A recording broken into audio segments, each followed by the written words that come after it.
Hear me. Hello. Hello, Well, Bridget. hi. Michael, can you hear me? Yes, I you can can. hear you. Can you hear me? I can. I can. Welcome, everybody. We have got Dr. Michael Smith today, and he is a child psychologist and a family therapist. And surprise, surprise, today we're going to be talking about children and divorce, which is a very, very pertinent issue. And a lot of parents, obviously, when they're going through divorce and separation, really struggle and worry about how the children are going to be affected in relation to this. Would you agree, Michael? Yeah, I mean, it's a stressful event anyway, but when you've got young minds that are kind of witnessing the entire process and, of course, whatever led up to that moment, they are kind of like barometers of change and early predictors of where the resiliency and capacity to deal with that. And it's really stressful, but particularly for kids who don't understand exactly what's going on. Yes, absolutely. So tell us more about why you love working with children. Well, I think the big thing for kids is seeing they can, how they embrace their happiness and success. So it's interesting. We think that children have to go through this big process and things don't happen until they get out of high school and all of that things. But children can be successful and understand what they want for their future. And children I've done that sort of work with that have been as young as, 7 and 8. And it's really interesting that actually capability and what success might look like for a child, their awareness of it is a lot younger than perhaps we may Mm, have originally thought once upon a time. mm. I mean, I think some parents actually think that when they're going through issues in terms of their relationship, that the children won't see it or won't hear it, that they're immune to what's going on. Would you say a lot of people have that opinion? Yeah, when we're going through big emotional demands, and this is what a divorce and separation is we think, well, children are part of the picture, they've been fed, they're under the same house, everything's fine. But kids are actually working out, well, what's happening, what's going on, what's this going to look like tomorrow. So a lot of stress and a lot of questions and a lot of perhaps early forms of anxiety really are building up for a child because change and transition of which they have never experienced before is unfolding in front of them. Mm. Working with that and working with children, it's like, well, how do they find their happiness and success whilst going through this big unknown? So, when should a child come and see the likes of yourself when they're going through divorce and separation? I think it comes down to where those questions sit, as in what's happening, what does that look like? Is a child escalating to the point where they're unconsolable? Do they, or can they not actually articulate what's going on? Are they not able to feel safe and comfortable? Are there behavioural things that happen? Are there things happening at school? Are they disconnecting with friends or withdrawing from activities? Any sudden change that kind of looks unusual is a kind of a heads up to a parent or caregiver that says, okay, something's happening internally. We might think, well, it's part of the process, but if we come back to what does success look like, how does that child experience their sense of happiness? If that process, if that life factors, if you like, if that's being impacted, that's a pretty good indication that something external might need to be brought in to help Mm, with the process. mm. Okay, so and a lot of people, and in the first instance, when people are thinking about or just starting the process of going through divorce and separation, are really worried about the process really ruining their children and having a huge impact on them. Yeah. What's your response to that? I mean, if you've got that thought initially, that means you've already got the thinking around what does a child need to come through this. Mm, And working with families, it's kind of a very long process because it's never simple. We're talking about changes of property, where we live. It might affect, what school we go to, will we see our friends again? My soccer club on the Saturday morning, does that mean I need to go to a different one? There's a whole raft of things that go into that. But you're looking for those small awarenesses around, am my kids going to be okay? So in working with families that do that, those are big questions that we ask, and we look at, well, what does that look like? What is the practical impact of this? What is the timeline and timeframes? What are the resiliency factors? Who's involved? And it's looking at this as a sort of a large ecological model, if you like, of all of the things that are going to be helpful, but looking for the constraints and the potential hiccups and doing what we can to ensure against the impact of those going forward. Great. What behaviours are normal and expected when children are going through a divorce and separation process as a family that parents don't need to worry about? Oh, that's a really big question. They are going to go through a whole raft of things as opposed to what's normal. I don't think there is a square box to put that in. Every child will go through it in a unique way, but there are some things to look out for. Crying is a big barometer of an internal recognition of something that's not okay. But the reverse, we've got aggressive behaviors, throwing things, breaking things, yelling, screaming, running around, hiding stuff, burying things away. For instance, one small boy had found a box and he put it in the garage and started putting all his things in there because he thought they were going to go missing. Oh, and you wouldn't necessarily notice that. And so it's kind of actually when everything else is going on and parents are juggling this change and transition, but potentially a really traumatic journey whilst juggling the demands of life and a career and everything else, it's like, well, we didn't notice that. And these things happen. So it's looking for those things that are different, looking for those changes. So in terms of behavior, is anything different? Is anything changing? Is the child saying, I don't like, I'm unsure? Are they talking about things differently? So little things can mean big stuff. And it's kind of having the awareness around what are our kids saying? What are they doing? And I know, Michael, you have a lot of success in terms of children that you work with at all ages. Tell us about a couple of success stories that you've had. I'd like to say that every situation is smooth and there is no issues. The reality is it's really the case. But what I do with families is walk alongside, and as you do, looking for, well, how do we turn this into a positive? This is going to happen, but what is the pathway where the success and happiness comes out the back end of it? And I think for kids, it's kind of knowing, well, what is this going to look like? When is that going to happen? Who else is being involved? But there's two big questions for kids. Where am I going to be living? Does mum and dad still love me? And I think for me, when I see that transition journey for kids and they are staying engaged with their social activities, their sporting teams, their after school stuff, for a kid, then if that journey is smooth and transition is smooth, you're kind of preserving their happiness and their well-being. And I do get to see that. But it's really interesting how some families who, having not thought about this process in advance, will come to me sort of mid-process.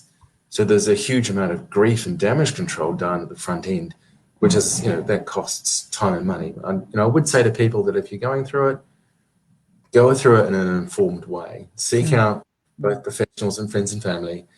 And everyone's got advice. It's all well and good. Listen to it, but then pick and choose what's right for you. You're going through a typical process, but don't feel that you have to do it alone. Yeah, absolutely. The likes of yourself are available and myself to help them through the process. And when I talk to my clients who undertake some coaching around parenting and co-parenting and moving forward in that direction, there are some fundamental things that I say to them. What are the things your children should know? They should know what is the plan for them, as you've just mentioned, when the divorce is final, how to best reach both parents at all times, and that would become part of the parenting agreement in terms of communication and when that would happen on what sort of basis. If there is a plan for either parent to remarry, is there something else down the track they should know? And if a parent has an addiction or mental health disorder. But what they should not know and what parents should not share with them is if a parent has been unfaithful, anything about the court proceedings, unless there's a decision that directly affects their lives. The financial details, the children don't need to know about that. And one of the biggest things is that parents have got to ensure that they don't badmouth the other parent, because it affects the child, because they're 50-50 of each parent. So the children should not know the negative things that one parent feels about the other parent. Absolutely. And some of the things that kids do worry about are missing the other parent when they're in the other household. What's going to happen to them, their future, with being in two different households. Parents arguing and fighting, whether that's face-to-face or over some sort of communication platform. They worry Never ever in front of the kids. Never ever. Exactly. And it's very difficult to do, but you have to move yourself away into a different room, or do it when they're in bed, or whatever you need to do. Absolutely. Do you find, Michael, that a lot of children are really worried about not having a family anymore? Yeah, I think one of the big things is with the transition and change, there's a practical things like, well, where am I going to end up sleeping? And does that affect things like the pets in the family? What happens with the pets? It's interesting what kids will grab onto. And one of the things I talk about with families in a transition plan, for instance, is actually looking at, well, what does life going to look like? Because I don't know. I'm used to my room, and there's my books, and there's my bed, and there's this and that, and that's going to change. It's that uncertainty. So as you've alluded to, the parenting plan might look at what does the day-to-day, week-to-week look like, but also pre-informing what holidays look like. And that might include, birthdays, long weekends, Christmas, special holiday events or religious events during the year where there is, family and friends from both sides that's going to be present. Talking about that in advance is really essential, because that continuity, that security is pretty much the sort of goalposts for a child to feel safe. And out of safety, things blossom, right? But when those goalposts are damaged or uncertain or keep shifting, the child will internalize that. So that planning and then sticking to that plan is really important, because what you're doing essentially is providing that foundation for a child's happiness. Totally. Absolutely. And I always tell my clients to go and each of them has to have a great big wall planner for the year, a year wall planner. They can put down in advance. If they can, it would be fantastic to know when their holidays are and when they're having time with the children a year in advance. Absolutely. Another thing that children worry about is that they think it's all their fault that the marriage has, the de facto relationship has ended. Do you get that a lot too? Yeah, no, I think what happens for kids there is that they will internalize it because it's something they've done, and they'll say, if I did such and such, would mum and daddy be better then? And it's not an uncommon thing for an aware child to actually say. And it's kind of saying, well, hang on, what actually is this? So if there is a reason that you can both agree on, we're not living in the same house now, but we still love you just as much. When you're here, you do this and this and this, and when you're here, this is what happens there. And that's okay. It's being upfront about that and providing that security and that predictability for all of those day-to-day things. But it's also saying, this is part of an adult world, and there is differences between obviously what it is for a child and what it is for an adult. We keep the adult stuff out of it because that's what adults deal with. A child needs to be a child. And one of the concerns too that children worry about is, which has to be, if you can utilize a parenting plan to include clauses that relate to the transitions with children and when and how they feel like they in the start they're not having enough time with each parent because they're used to being with each of them 24/7, and they're also worried about major events and how they'll be shared with both parents. That's a fundamental concern, isn't it, of children? It is, yeah. And it means having that parental plan and looking at that timeline, doing it together for the child's benefit. You're going into this from a parental perspective about me, and what am I going to get out of this? You will have an impact on your child. And I always say to my clients, it's about acting in the best interests of your children. You do need to put them, as a top priority. It's a necessity. Otherwise, you'll end up dealing with a fallout down the road.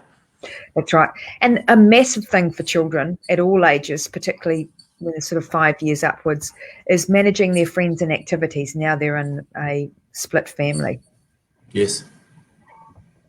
And Yep. No, communication around that is important. and routines and schedules, all of that are important Yes. for children, aren't Yep. they? Clarity, Yep. consistency, all of that.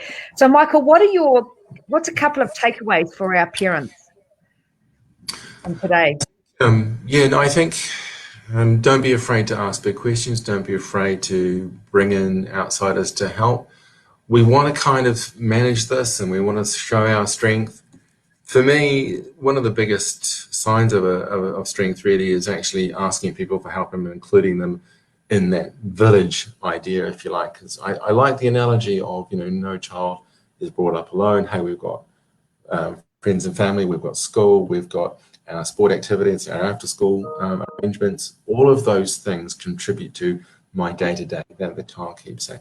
Preserve the timeline, preserve the predictability, preserve all of those things that we would normally do. Now, you've got a family, sort of, if it's in shared custody, if it's 50-50, that means that each parent's going to be there alternate weeks. So it means preserving that. And if a relationship, even if it's post-divorce, if you're in an amicable state and it's okay, hey, you might be able to both be there for the child. It might be different. It might be different in the sense maybe you can't, it has to be week about. But just be upfront about that and say that, hey, this week dad's going it and next week mum's doing it. And that's okay. Yeah, absolutely. And there's got to be some flexibility there if possible, because things do change, from time to time. So, Michael, how can people get hold of you?